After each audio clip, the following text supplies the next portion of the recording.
That's a nice headphone you have, Shailaja. You got it from the company? Yeah. Nice.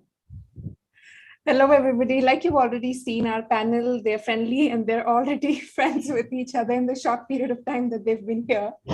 I invite you and I welcome you to today's live conversation, a bit different from our cat lives. We're going to talk about what it's like working in the corporate world after you've done your MBA or at a top company, even before your MBA.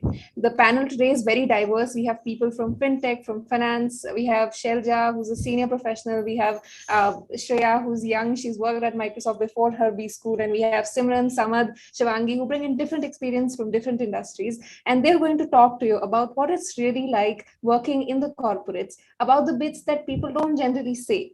You would have heard of all the typical timeline, which is you do your MBA, you get into a top company, and your life is set. Let's break that down. Let's actually ask the question, how set is it? Whether it's all rainbows and whatever sunflowers that we expect in the first place. So without further ado, I would like our panel to introduce themselves to you, starting with Shailaja. If you could just say hello and tell the audience a little bit about yourself before we dive in. Hi everyone, I'm Shailaja and I graduated from IIM Indore in 2017. I have worked with Samsung and right now I am working with Strides. I am mostly in the analytics and product domain. Nice to meet you all. Awesome. Thank you, Shailaja. Shivangi, why don't you go next?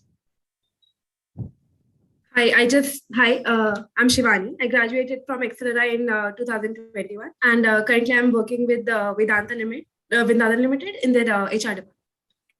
All right, awesome. Samad, why don't you go next? Yeah, hello everyone. I am Samad. I graduated this year from IIM Kozhikode. Presently working with Tata Capital Financial Services. It's a management trainee role, so I'll be rotating in various departments over my stint over here. 3-month stints for the next 3 cycles.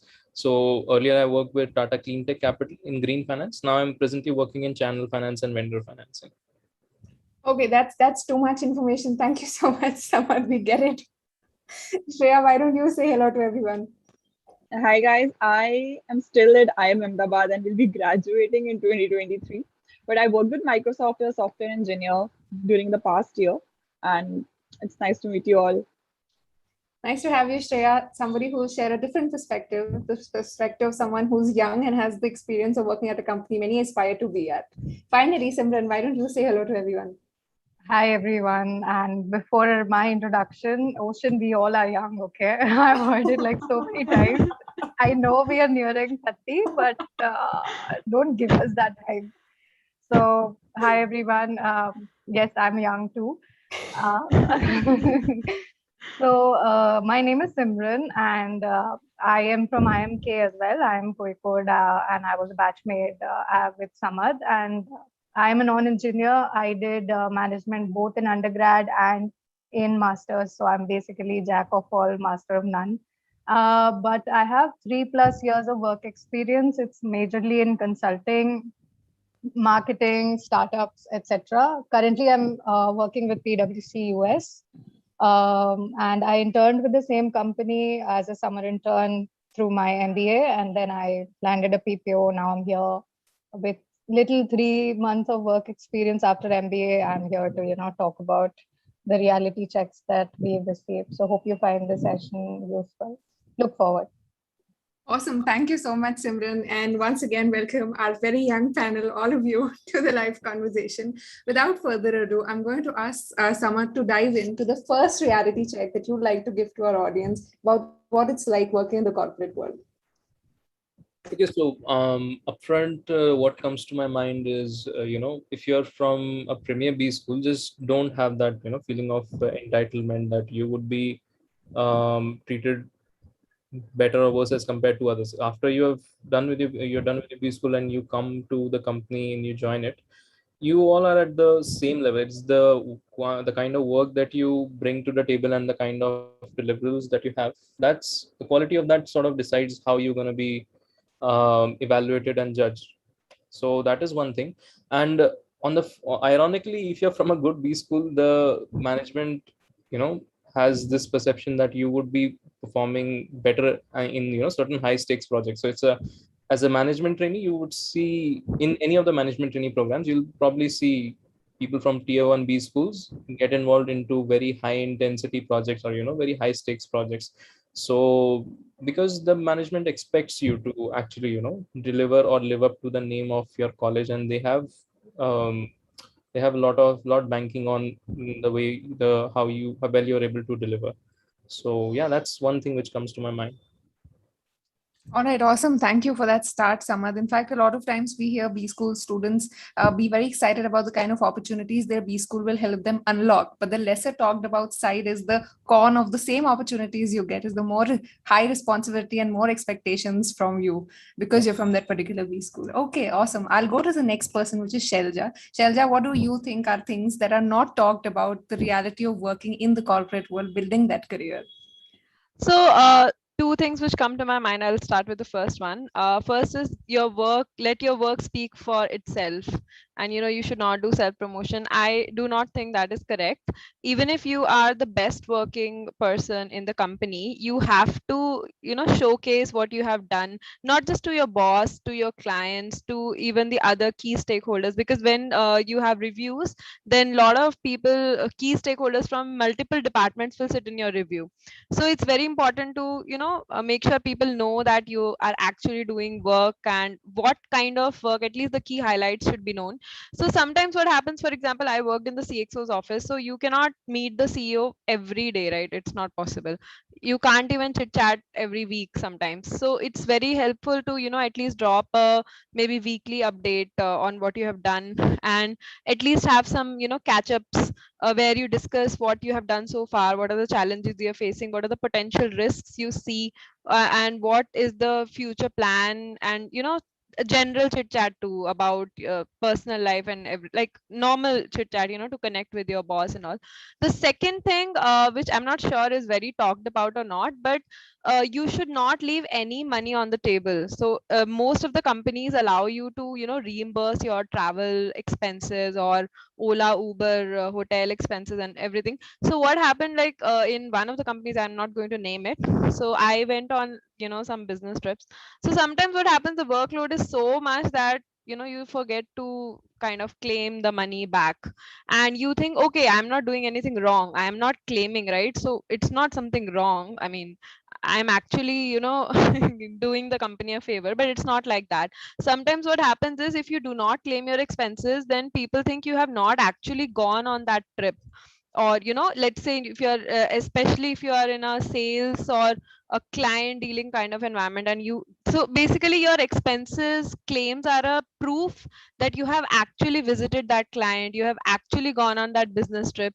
So I think it's very not so talked about, but it's very important. And also, why should you leave money on the table?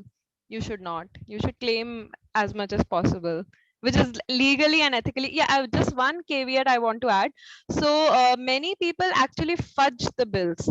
So they, I don't know, just to claim more money. So please don't do that, because in the companies I have worked so far, I think only 1% or hardly anybody was ever fired for non-performance, but many people are fired for non-compliance, ethical issues, integrity issues. So never ever adopt to that thing ever. If you have missed the bill, you can clearly state, but don't do that. So these are the two things from my side. Thanks so much, Shelja. That sounds very. So that sounds like something that you only get to learn with experience. So your experience speaks for itself as you talk to us and break down these myths for us. Next, I want to go to you, Simran. What are things that you think are less talked about the reality of what it's like working in the corporates? Sure. So one of the things that's relevant right now, and it wasn't a very old myth, the kind of implication that the virtual setup has brought in. So the things that, for example, I have experienced before my MBA when I used to work in the corporate is now no more relevant, or it's no more applicable. Some of these things are, firstly, how do you build relationships when you don't even see people? You just see them as a name in the participant list or a name in the Google chat room, etc. So how do you build relationships? And you have like so many questions that you can't really keep pinging a person that, hi, how's your day going? So you can't build a professional or a personal relationship it's very difficult right now in the virtual setup. And the second thing is there are so many such more implications, like, you know, in the official, like offline setup, you used to uh, peek at other people's other colleagues desk, or in a positive way, you know, just to learn how they are doing, how they're going about a particular proposal. So you used to get a lot of on the job learning, which you won't get right now. So how are you going to manage that? And where even something as simple as asking doubts has become so tough. Earlier, you could just show your laptop, show your printouts to the person and point at the direction where something is going wrong. Right now, you have to take multiple screenshots, and perhaps for every conversation, you need to build a deck. So yeah, those PPTs are not leaving you anytime soon. There are a lot of time that is wasted in a lot of these things. And the biggest thing is that because there's no manager keeping a watch on you, uh, there can be a chance that, you know, you have to have a lot of discipline. So how are you going to manage your time when there's no one looking at you, and still be able to be productive, and, you know, not just be online and then watch suits, etc. So these are the implications that are very different right now. And the second point that I had, so the first point was around virtual setup. The second point that I had was around how I thought that, you know, everything will be very streamlined, in the sense that I'll get a mentor, I'll get a maybe sponsor who will put in that much effort and interest in my career journey. It's not like that. There are a lot of unknowns and uncertainty out here. Your career path, when you'll be joining new, imagine I'm in consulting in PwC, where everything is laid out. Everything is documented. There's a website where you can check out what is the career path, where have you joined, what are the things you need to do, what are the metrics. But even then, it is still going to be very unclear that what do you need to perform on a day-to-day basis for you to land maybe the next promotion, the next hike, or the next recognition that you're looking for. And you'll have to be very proactive, because no one will set, your coach or your mentor will not set up meetings for you. You have to run around, push them. You have to basically snatch things to your plate, and it will not be served to you. And you have to, and right now, because of the virtual setup, you don't really know who do you trust to become your mentor. To, like, who do you choose out of the manager's pool to guide you through this whole career journey?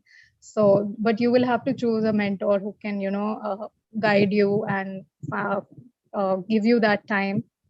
uh, and this all of these uncertainties can lead to a lot of anxiety and uncertainty in the beginning, and it can also lead to a lot of rash decisions that a new joinee can make. And there's a phrase also that we all MBAs talk about, that there's hardly a good enough percentage of people who stick around at their first job. So how do you navigate all of these things is what I wanted to share with everyone here. Right. Absolutely. Thank you so much, Simran, for it, because understanding the context and the challenges the context brings to the much glamorous roles people usually imagine is helpful. Thank you so much for sharing that. And next, I'd like to move to Shreya, who's worked at Microsoft before her MBA. What has your experience been like, Shreya? And especially from the point of view that Microsoft is a company we've seen many, especially engineers, aim to work at. Working at that place, what have been the things that have given you a reality check in your experience? Yeah, thanks, Oshin, for this opportunity. Anyways, like you said, that every engineer aspires to be at Microsoft. So was the case with me, But when I joined, I was also very excited that, okay, I'll take up all the work I can, whatever I get, I'll just do it. I'll not say no. So that was one reality check that hit me, that, okay, I just have 24 hours and everyone just has 24 hours to do work. And I don't actually have to take up each and every project that comes my way. As a new joinee, you're all so excited that, you have to impress your manager, you have to impress everyone in the organization, that you end up taking more than your bandwidth. and that actually doesn't reflect very positive on your image, because you won't actually be able to complete all of the work that you're taking. So at one point of time, I realized that it is okay that if I say no to a project that's incoming, that, and you don't have to say no directly that, okay, no, I'm not going to do it. It's more of a learning curve, that how you say no, how you say it indirectly by not actually sounding, arrogant and, you're not responsive to work. So that is really, really important, I think, in a job setting, to understand how much you can do. So I think it's always better to under promise and over deliver. And that is a skill that's easier said than done. I'm still learning. I don't know how I can, it's, you always want to say more. Yeah, I can do this. I can do this. Yeah, give me the project. But, at some point you'll have to stop that. Okay, no, this is my bandwidth. This is how I can do. And this is what will be done, the deadline. So, and one more thing is, I think you should always ask for help. No one's gonna help you in a corporate setting unless and until you go ahead and ask for it. So even if you're missing a deadline, even if you're crunched with work, if you ask your manager or ask someone that, okay, these are the bottlenecks that I'm facing, everyone is always ready to help. But no one is gonna help you unless and until you actively ask for it. So these are the two very important things that I got to learn. Absolutely. Thank you so much for sharing those, Shreya. Next, I'd like to go to Shivani. Shivani, could you share what your experience has been like and what have been some learnings that you didn't expect that would be the case, but that is the case? So I have been fortunate enough to come and actually work at the site. I am based out of a plant role, so I don't have to deal with the virtual setup as much as other people. So lucky that way. One thing that I would like to say is, as coming from the top tier B schools, like I'm in a leadership program, Samad is in a leadership program. There's a lot of responsibility and expectations that are there from us.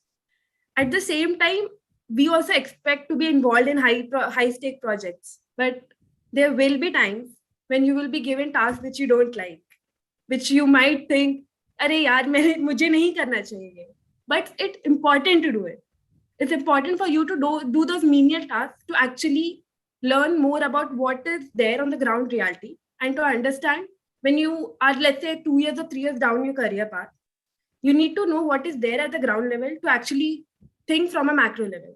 So that is one learning I have got from my experience, and I've been working for 2 months now, so from the experience of my seniors as well. So that is one thing. Secondly, we always think after MBA life is set, we'll go to at 9 o'clock, we'll come back at 5, 6, and we'll chill at night. We'll have a great weekend. That might not be the case. You will be involved in extra projects that are exactly not your responsibility. There will be days when you'll be working on Sundays, and that is okay. It is okay to actually stretch yourself a bit, because that is what will help you grow. That's a brief snippet that I would like to give. Oh, so Shivani, you are someone who's clearly not having the 9 to 5 day that is talked about. Yeah. Got it. Okay, awesome. So before we go on and take up the questions and talk with our audience, meanwhile, viewers, this is a good time to send in questions you might have for specific panelists here today. Before we take up your questions and move there, I'd like to hear your thoughts, everybody, on what everybody else here has shared. For instance, I could see you, Shailaja, nod and respond sometimes when all of the other panelists were talking. I'm curious what you think about it, especially because you worked in the CEO's office and you bring all that experience on the table. So what are your thoughts on all these myth breaking that we've done so far? So, okay, adding on to the plant bit, because I work for a pharma company, and we also have a factory setup where I am also required to visit many times. So it's very rightly said by my co-panelist. I totally agree with her. So it's very important to, okay, I'll also, so not just the plant, but the sales staff. So basically, let's say I am right now in analytics. So actually my role does not really involve, being on the ground always. It's more of a we can also work remotely, basically the entire team for that matter. But still, I manage, I work with an analytics team, I manage the team. So what I do, I'm still required to coordinate a lot with business. And unless you understand the business well, because we create some analytics or IT solutions for the plants, unless you understand what they do, what are the different steps in each and every process, you cannot really design great solutions. You can always obviously call on teams and try to understand, but I am not sure whether that will really give you the entire picture. So I think it's very, very important. Also, I'll tell you, so in Spandana Spurti, there was one more company I worked, so it was an NBFC. So their entire model was like serving the unbanked. So we used to give loan to people who were earning less than 1 lakh per annum, which is a very low income. So I was actually posted in places like Neemach and Jumri Tilaiya. It's a very funny name. So I was posted I was posted in the most remote areas, and I was very skeptical actually. It was a Naxalite area actually, and I before was going there, I read the news that 10 people have been murdered in just like 10 kilometers from where I was supposed to be posted. So I was very, very doubtful whether I should even go for this stint or not. So but then okay, they said no, you will be in a hotel, don't step out after 6 and all, and I just took a leap of faith and I just went. But that was a very life-changing experience for me, because I stayed in that village. I actually saw village people's lives.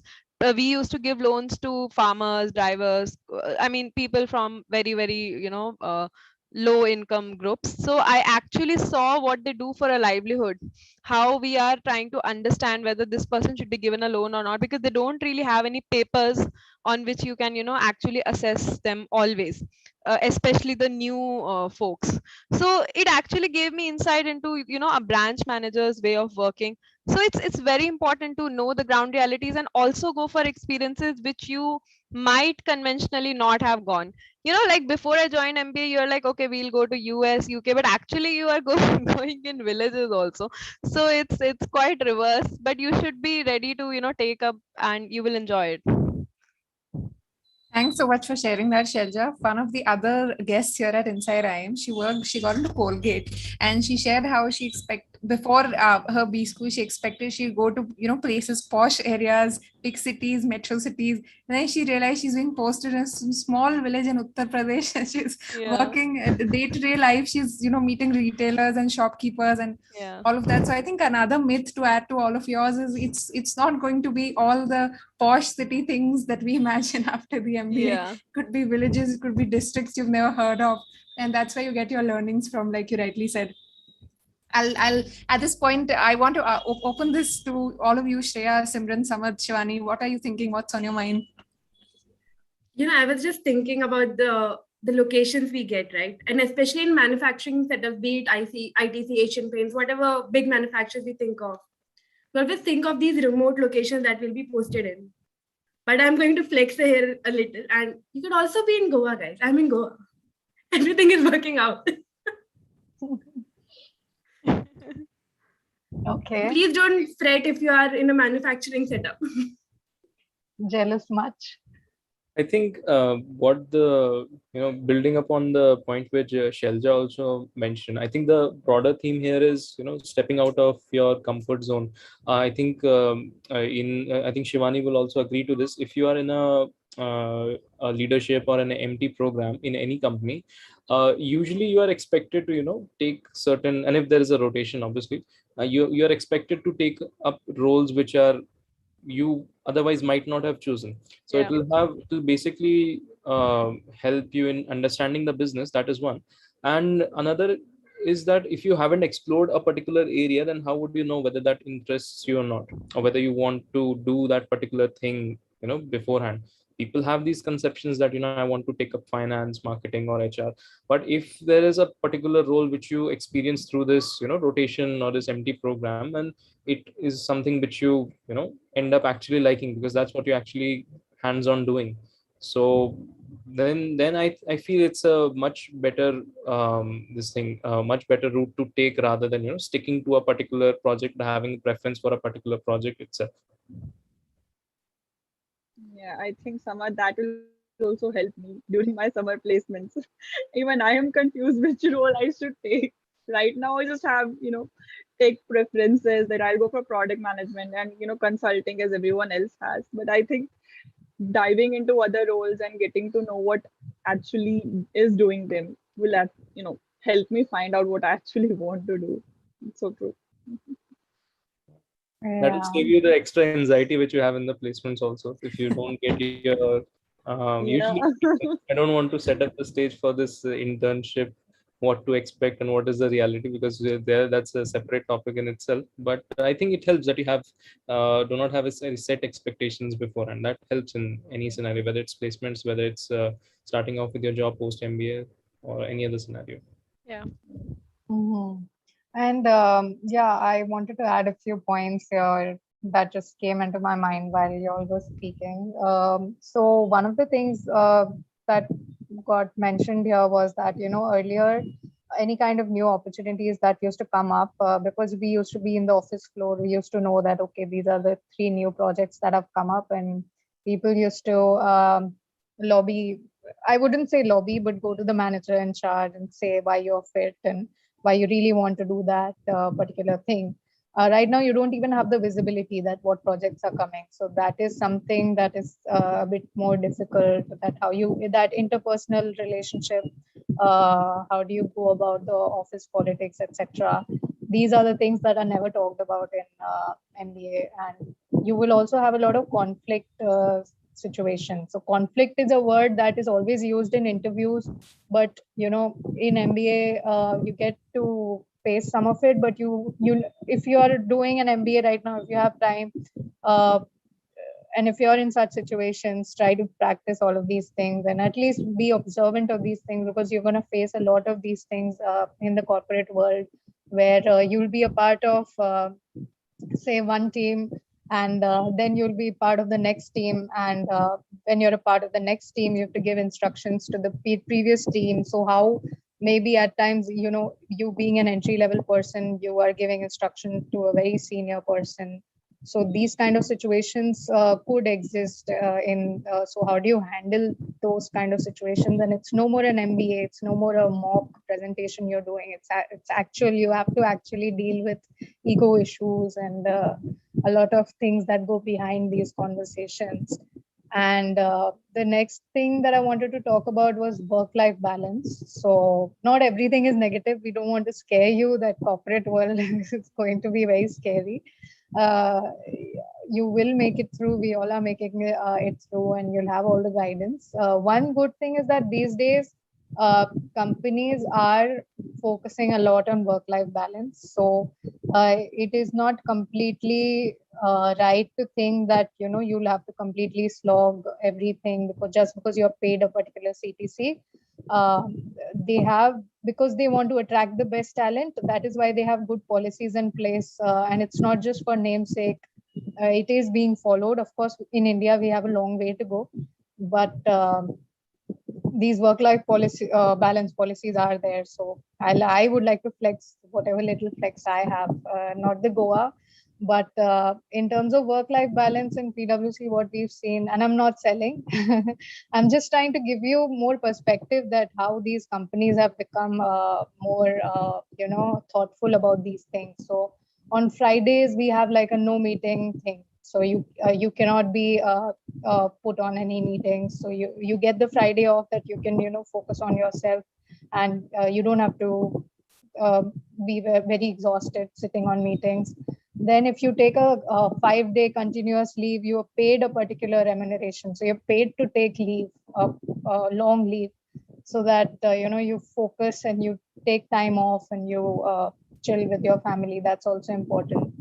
Then they set habit goals that, okay, for example, if they see that so they sit together that, but for example, if I'm a part of a team and then we sit together that, okay, this is something that is wrong in our team, maybe we are working late hours or something like that. So they set habits that this is what we are going to do every day.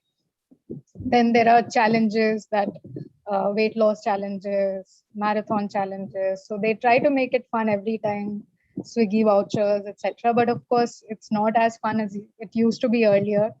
Like your office people taking the new MBAs, pampering you to a 5-star hotel, and those stays and offsites. They will take time, but yeah, whatever little fun, it still exists. I would not disagree with Simran on that one. That was something which we look up to when we were in our first years, when we saw our seniors going for all these exotic things which just Simran just talked about. But I think it's okay. It's situation based. The times are such that we cannot have these things. Another thing which I want to mention is there's this transition period when you go from being an MBA student to a full time employee. So usually, and that is what I have seen mostly, and people would be able to relate also. You in classes and all, we some of us didn't used to go prepared with a case.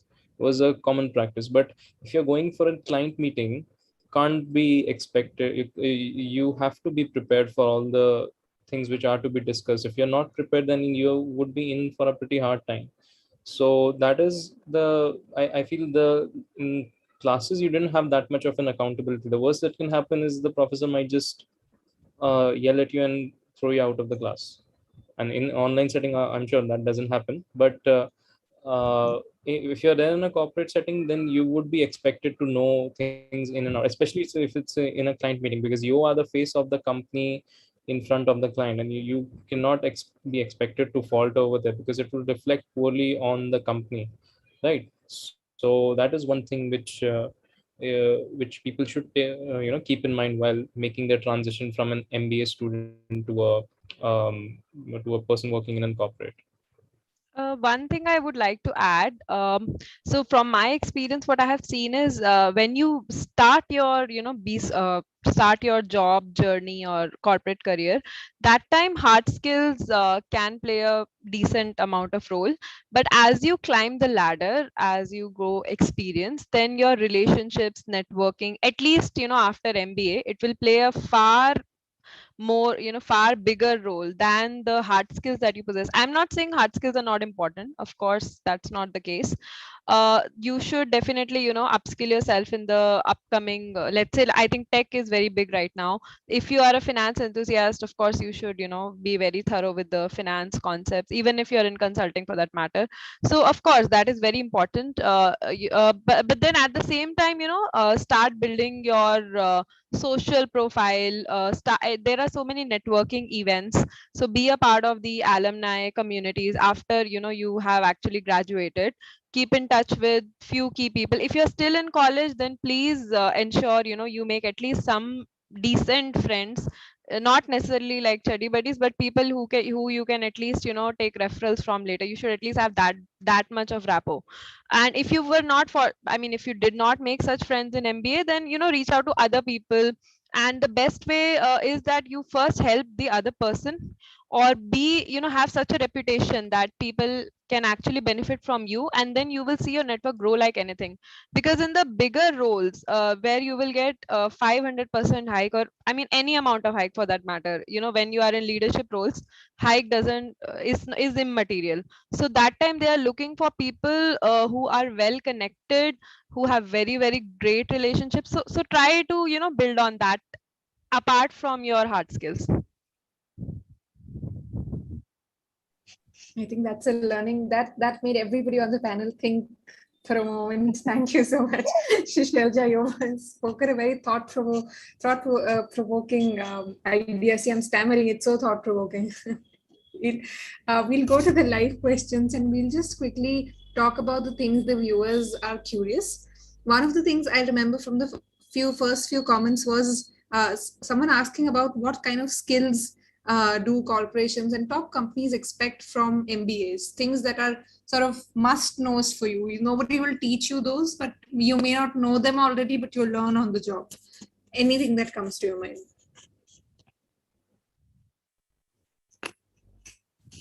I think the subject knowledge is a must. That's something which is non-negotiable. If you are working in a fin role, you would be expecting to know, you expected to know, the basics, at least the basics, and a few of the advanced skills when it comes to the subject knowledge. And apart from that, if you know a few things, like if you're there in a consulting role, then having an understanding of things like Power BI and Tableau. I think Simran is a better one to tell about this. But I think that those two things is certainly an add-on. If you know specifically for consultancy, these two things are actually important. So yeah, the whatever helps you in excelling at your job.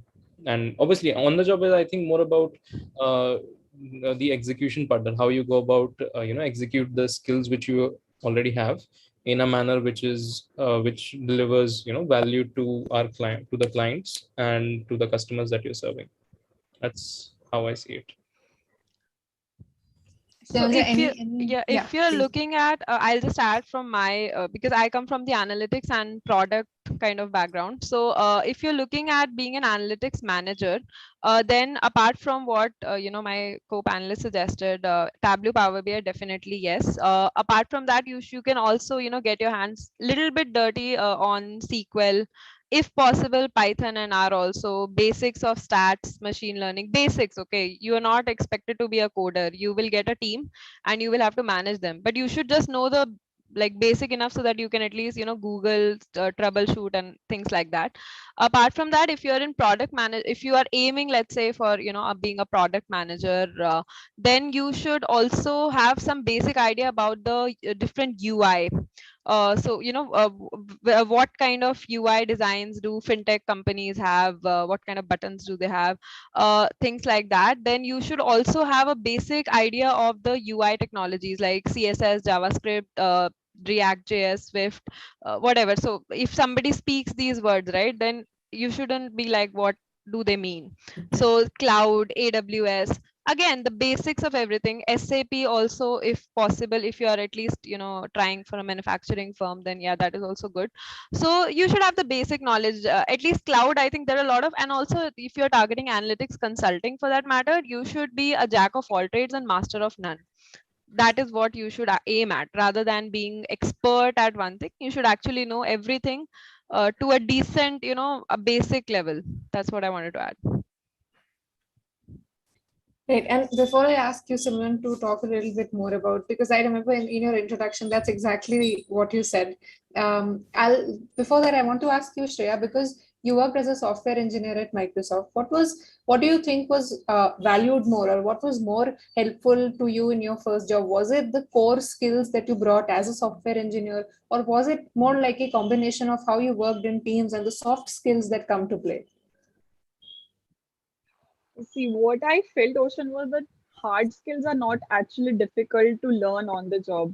Like, even if you like, I have a basic knowledge of what computer programming is, and I join Microsoft, I can always learn other languages or whatever software I'm supposed to work at. And I think the soft skills here play a much more bigger role than the basic hard skills. So as I was always on rotation between 4 or 5 teams during my time over there. So what helped me much more was how I can connect with the different people in the team, because after every 2 months I was supposed to work with different set of people. Whereas my hard skills won't change during any of those roles. My soft skill will actually help me to connect with them, to understand the job requirements and what my manager expects from me from what the other people are expected to do. So I think that learning of that soft skill, understanding how to, connect with people, how to understand their requirements are much more important in these roles even. We think that as a software engineer, you are expected to know R, you're expected to know React, but I think that was a much more smaller part of the role than this was. And except from that, we are also expected to, face, client facing roles as a live site engineer. So over there also, it's much more how you handle a breakdown in the situation rather than actually solving it, because that will be solved, you will know how to solve it, but how you represent your company to show that okay, the whole teams has broken down, the software is down, the data center is down, and how you're handling it as a POC across countries.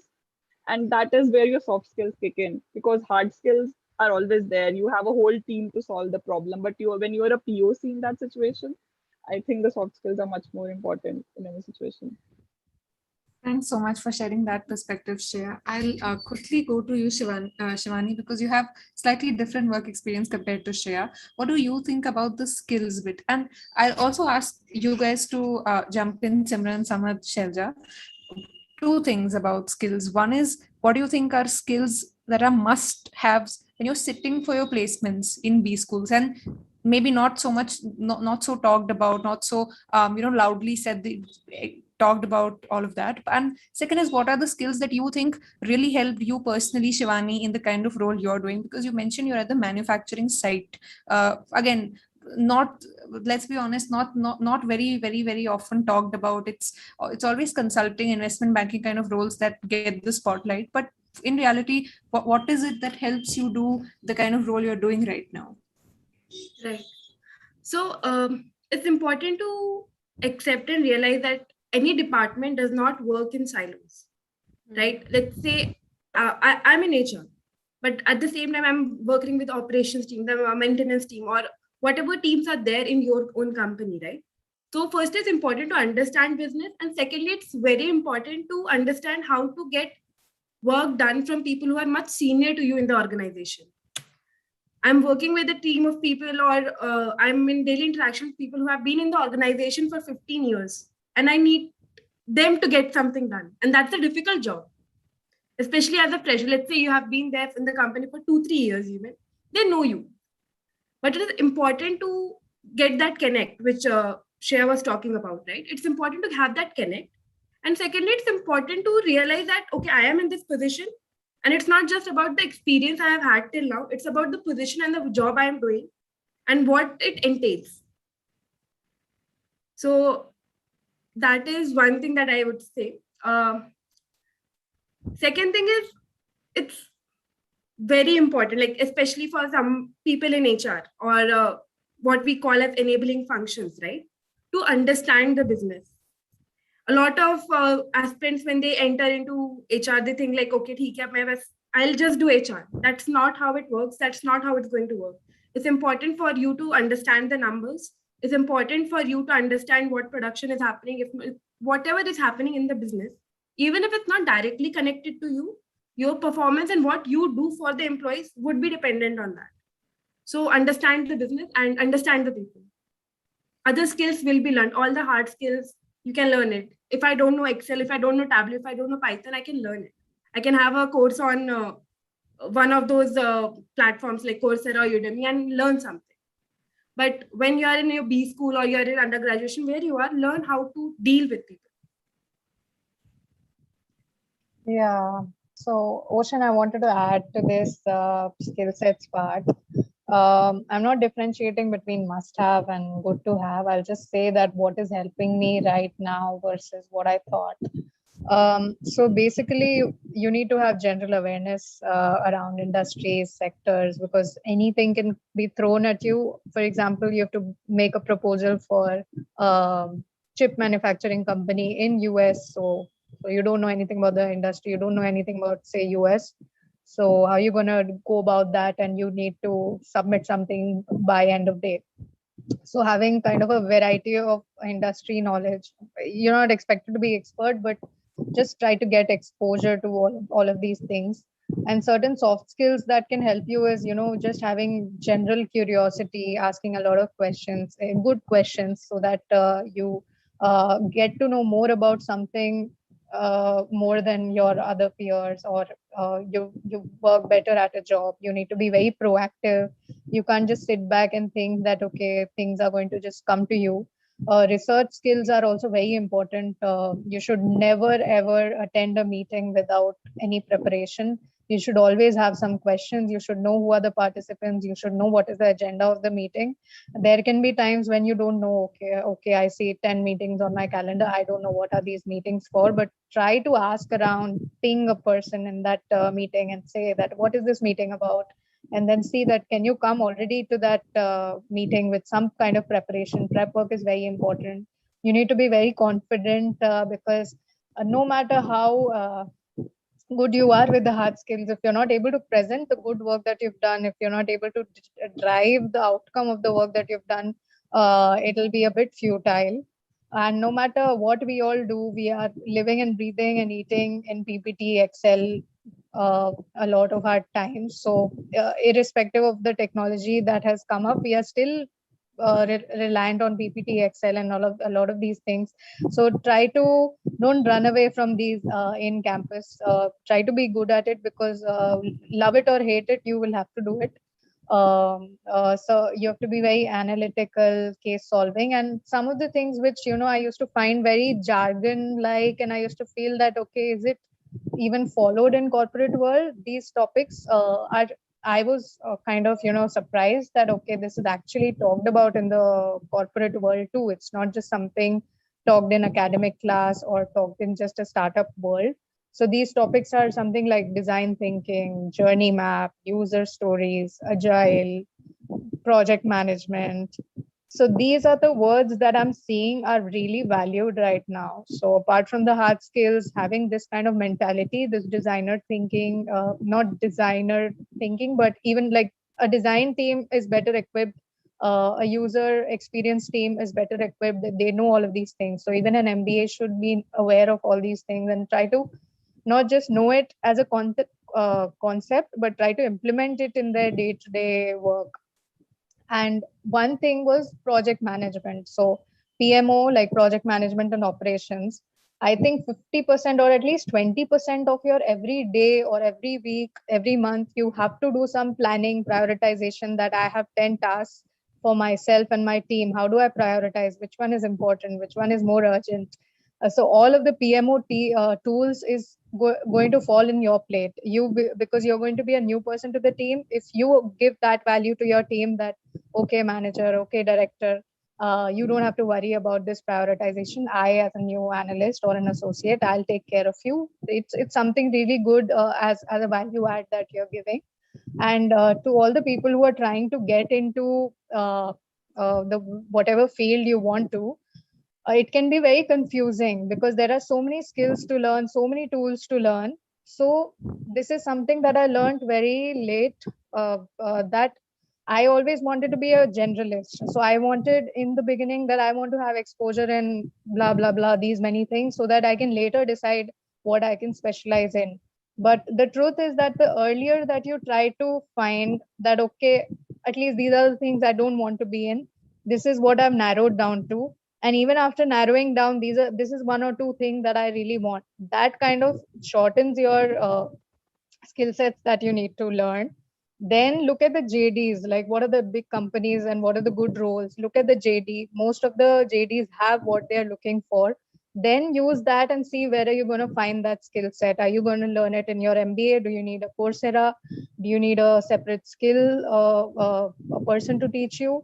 And then go through that road, because specialization is key. And the last thing, I know I've been talking a lot, the last thing that I want to mention is that after coming to job, I thought that I'll get maybe a month or two just for training, where I'll get all the time to train into everything.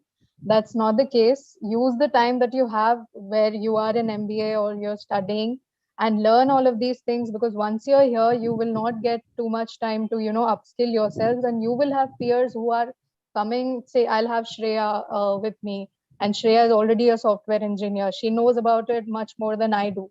So, you have to learn a lot of things even before coming. So that is going to help, and you really won't have time later. So just, and we, one of the regrets that we have is, yaar, kash वो lecture ढंग से सुन लिया होता. I wish I would have worked better on that case, or this subject I wish I would have studied better. So it's not just about marks. You're going to really value whatever you've learned and then implement it, is all that I wanted to say. That was the next question I was going to ask Simran, whether all of what you study in your B school classes, does it help, does it not? And you've sort of put it very crisply. If you regret not attending your classes or not paying attention, I understand your point. I'll if you have Samad, please. Actually, like, will trip me and I think one or two of the panelists also into how did they spend their second year, and how they were supposed to spend their second year. But I would want to circle back to a point which Shelja made. So I think it's also important to have an understanding about how tech plays a role in the kind of in the vertical where you are going into.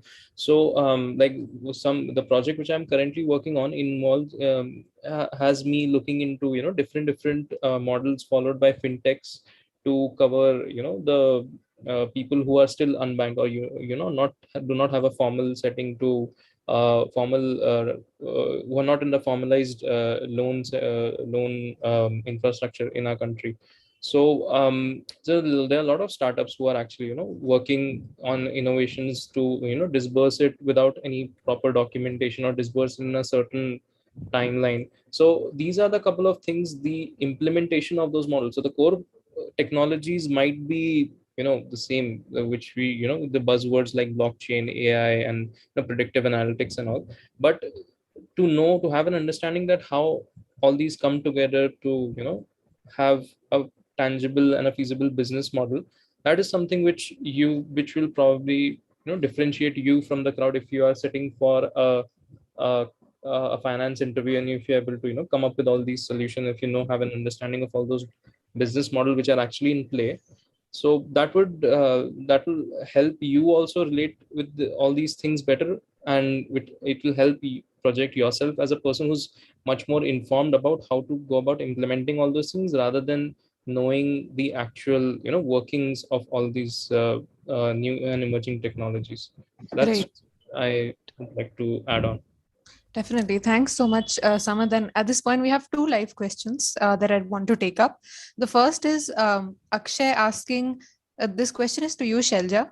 He's curious, how do you see the difference between corporate pharma versus other corporates? Do you see any difference in the first place from your perspective or experience? If yes, what is it? Okay, you're saying, okay, like I worked in FMCD, Samsung, and now let's say Pharma and also NBFC. Okay, so see, my role is basically as an analytics manager. So wherever I have gone, I have mainly been, driving digital transformation. But at the same time, of course, the businesses were vastly different in, all the companies I work for. So see, corporate pharma, what happens is that there is analytics, of course, which is the reporting, trying to understand if, let's say, if the sales is going down, then you do kind of a deep down, a root cause analysis, investigation. What is the problem? Check various matrices and so on.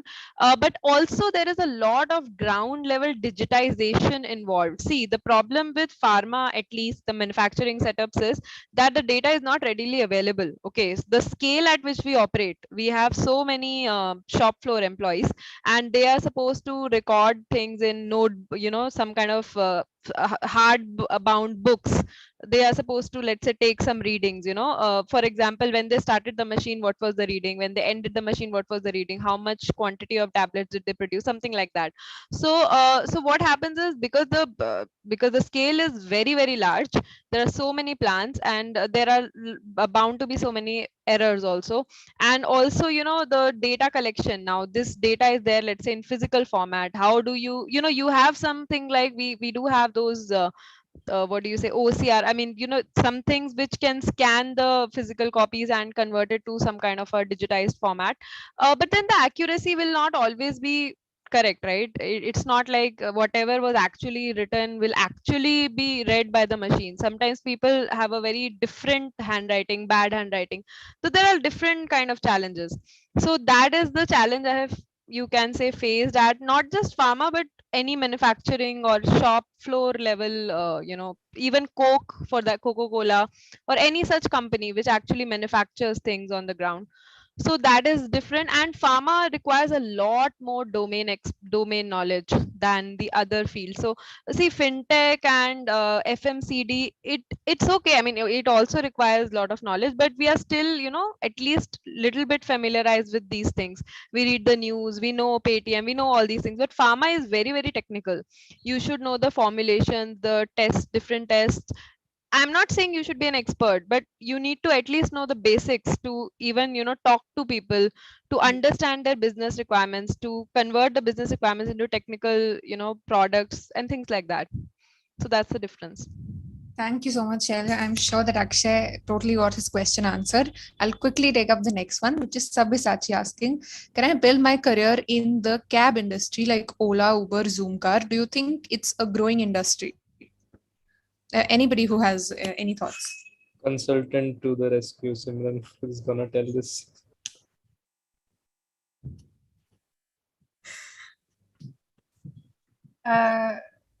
I don't have any experience in that, but what I've seen is that it's majorly in the startup, right? So you have to look at it through that lens.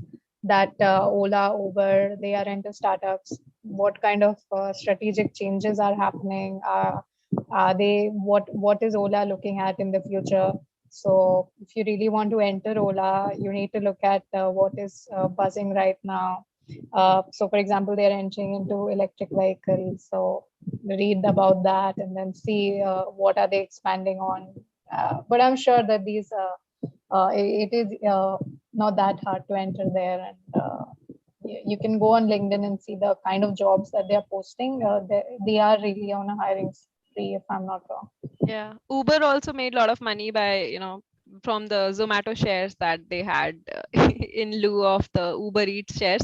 So I think you should do some kind of an industry, first of all, industry analysis. Of course, they're facing a lot of problems because of this. People preferring, personal vehicles. Actually, the auto market has gone up, but this aggregator market has kind of gone down, to be honest, because of the safety concerns and everything.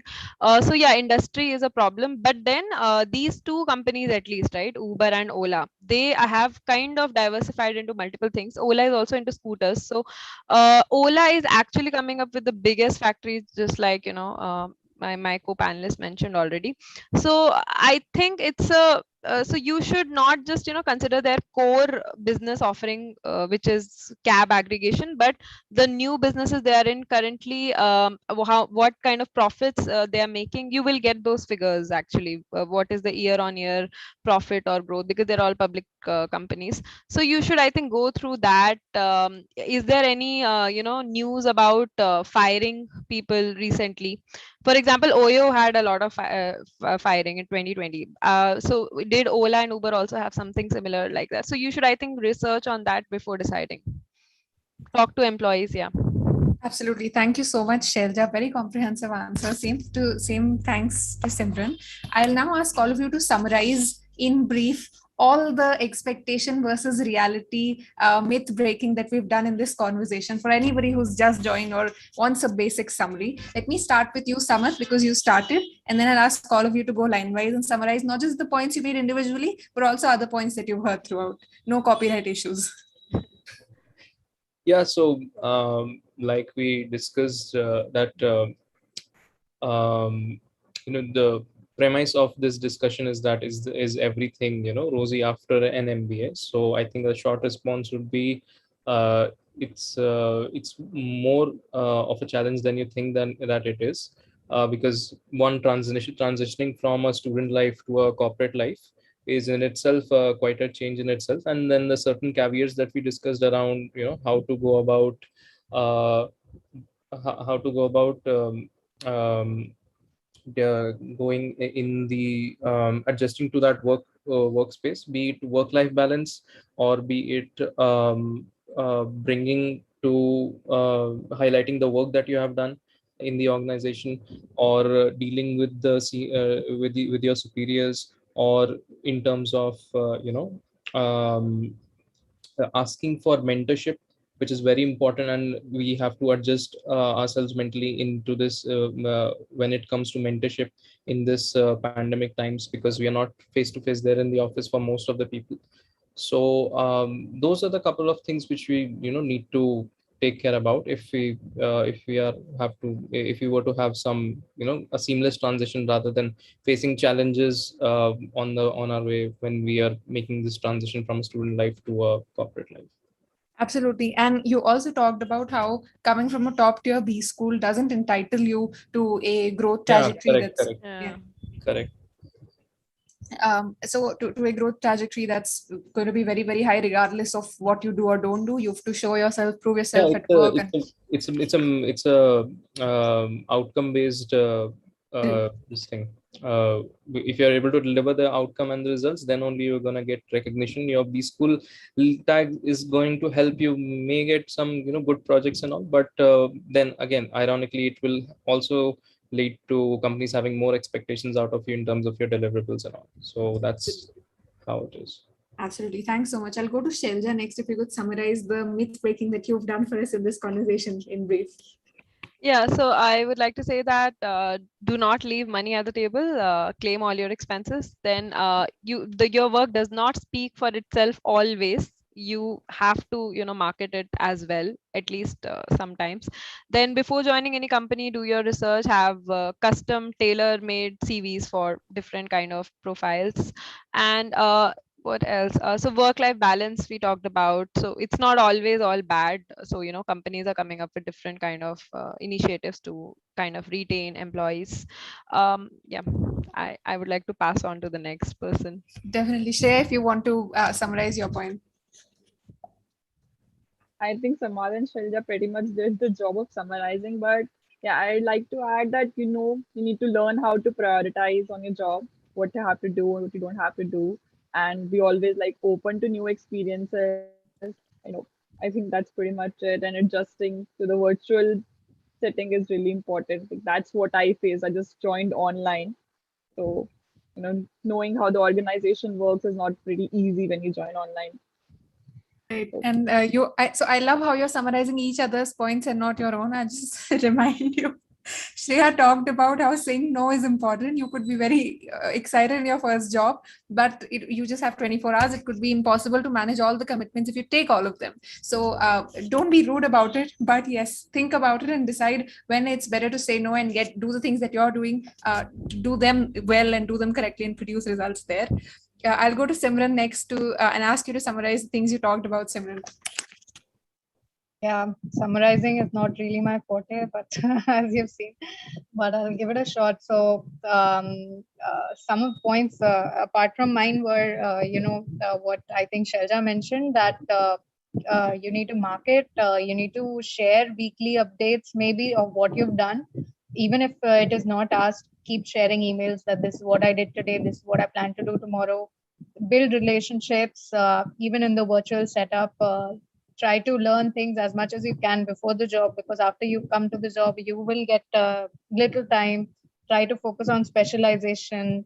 Try to do the networking.